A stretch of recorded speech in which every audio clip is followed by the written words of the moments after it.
Vamos a comenzar con humedeciendo el cabello, ya que ya lleva varios días sin lavar.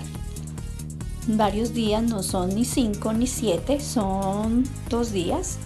Entonces lo estoy humedeciendo para poder aplicar la crema para peinar y definirlo y acomodar mis rizos. Y luego me voy a definir con la crema para peinar de Shea Moisture, que es para reparar el cabello, y con la gel de Eco Styler.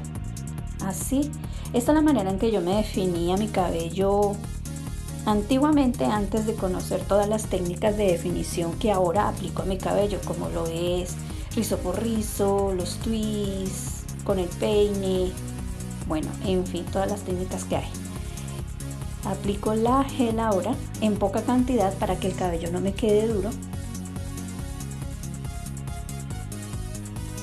Luego voy a dividir el cabello hacia un lado y de un lado voy a coger cabellos de extremos, de cada extremo, para ir enrollando así, de esta manera como se ve en el video, de cada extremo, para ir haciendo como una especie de rollito, pero cogiendo de gajitos de cabello.